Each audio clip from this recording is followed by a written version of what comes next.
You don't mind if I smoke in here, do you?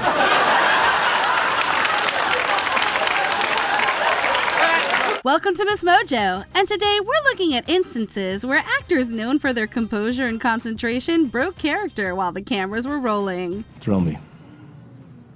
Okay. Because I'm internationally famous. You need do nothing. Number 10, Leonard Nimoy, Star Trek IV, The Voyage Home. As the half-Vulcan Spock, Leonard Nimoy maintained a reserved, humorless demeanor throughout his storied Star Trek tenure. Star Trek IV contains a rare moment toward the end where Spock actually smiles. This reflected Nimoy's attitude behind the scenes. Ready to engage voice? Yeah. Action! And then we'll get this right. Although he also served as the film's director, Nimoy wasn't above joking around on set, especially when acting opposite William Shatner. The two cracked up together more than a few times, including during a trial scene when Nimoy makes fun of Shatner for flubbing a line. Hang on a second, let me recapture my mood, would you? No. That was great. Do it again. A second. All right, grim it up. Grim it up, I'm trying. The funniest blooper is an extended improv bit as they get off a bus. While the duo manages to keep straight faces, they break the fourth wall as Shatner acknowledges they're in a movie and Nimoy shrugs directly into the camera. Trying to think of a good answer, but the film is going to the camera and it's giving me a sense of anxiety. Doesn't know what it means, exact change. I'd like to tell you. Exact change means a coin in the hand. It's worth 2 in the box. Taxi! Number 9, Meryl Streep, The Devil Wears Prada. Something funny?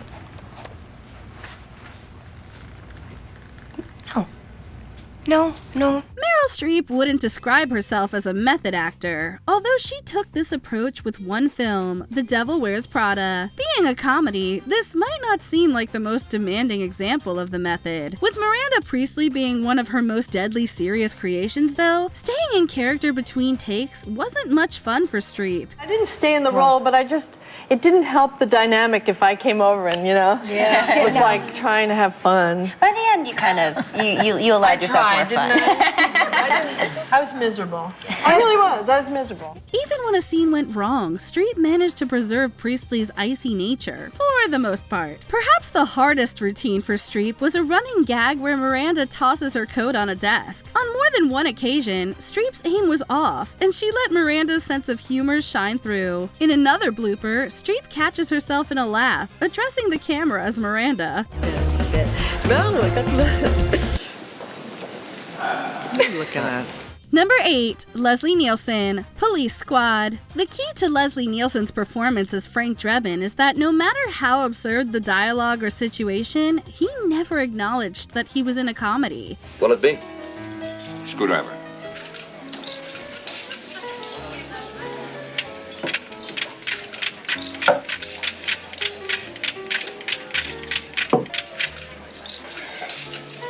Anything to drink?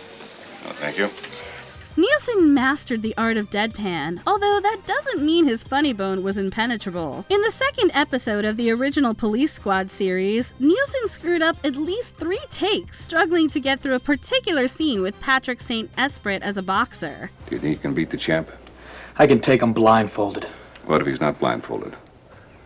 I can still beat him. I believe you, kid. You don't believe him at all. After breaking on the first one, he forgets his next line on the second. It seems they finally got it on the third try, but Nielsen couldn't maintain his poker face long enough. I believe you, kid. That's why I won you in the poker game. You fight in the up and up, you'll be able to look at yourself in the mirror. Number 7, Edward Norton, Death to Smoochie. If Edward Norton is known for one thing, it's his dedication to his craft. He researches his roles and isn't beyond clashing with other creatives. Even when he hosted SNL, Norton got through several silly sketches without breaking. He came close, but his self-control won out. Of course, none of those sketches featured Robin Williams. Mr. Kunkelpeck, I really want to thank you for picking me up like this. No worries, Mr. Mopes. Chance to have Smoochie the Rhino perform without a little soiree. I'd stick my willy in a nest of funnel whippers if I had to. Well, that sounds a little extreme. Why don't you just try it, please? Making the dark comedy Death to Smoochie, Norton's character receives a ride from Williams. The two crack up when Norton flubs a line, although it doesn't end there. You say you were from Mr. McPecker? Sorry, let me do that last part again. Mr. I don't know where that came. It's Mr. McPecker. Yes. McPecker. Okay, I'm the one that makes the little holes in the donuts, you know. Williams spends almost another minute riffing. At first, Norton tries to play along. However, it isn't long until an unrestrained Norton is howling in the back seat. Director Danny DeVito calls to start from the top, but nobody stops until Williams says cut. Wait a minute. Yeah. One moment. How you doing?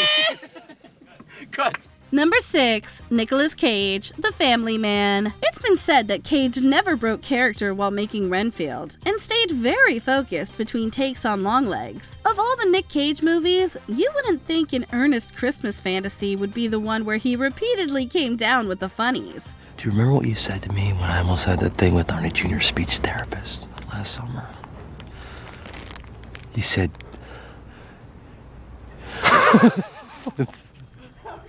For whatever reason, Cage kept laughing while trying to film a scene with Jeremy Piven. Although there isn't anything funny being said, one line from Piven is enough to tickle Cage. Sometimes, Cage starts laughing before Piven can say anything. They walk off screen a couple times to collect themselves, with Cage even going to extremes to change up the mood at a point. Come on, let's get mad. Let's get mad. Come on, punch me. Come on. Oh, harder. Right? Okay, here we go. All right. Here we go. Okay, look. You don't want to hear this right now.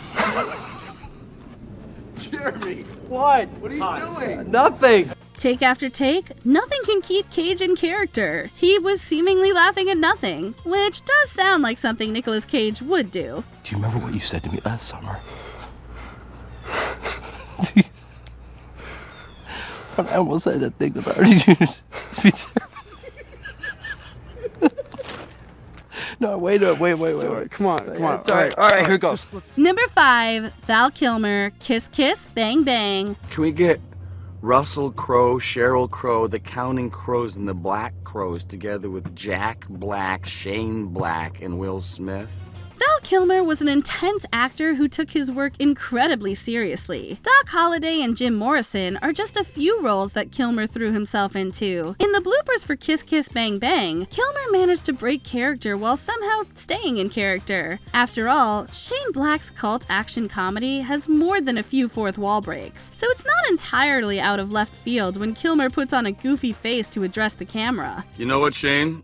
If nothing else, even for your end credit gag reel. Kilmer proceeds to list all of the people he can think of with either Crow or Black in their names. You can tell Kilmer is having a ball, despite what he says at the reel's end. Can you get large containers of KY at the pharmacy?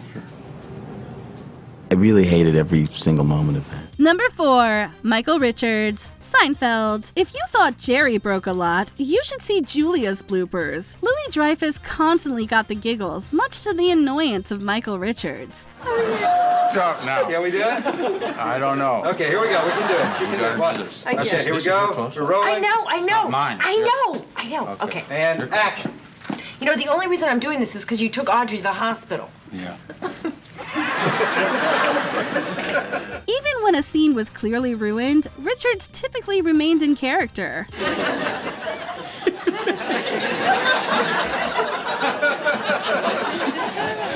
While you always got the impression that the cast liked and respected one another, there was some playful animosity between Richards and Louis Dreyfus when the latter screwed up. On occasion, though, Louis Dreyfus's laughter rubbed off on Richards. The most notable example is when Kramer and Elaine bust into an apartment. I thought that you'd done this before. Well, I have. It's no picnic.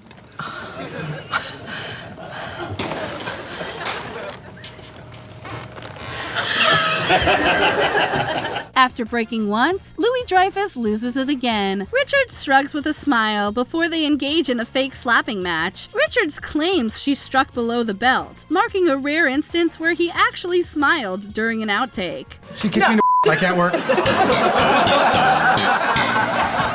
Number 3, Jim Carrey, Liar Liar. Inclined to improvise, Jim Carrey's filmography naturally isn't without some uproarious bloopers.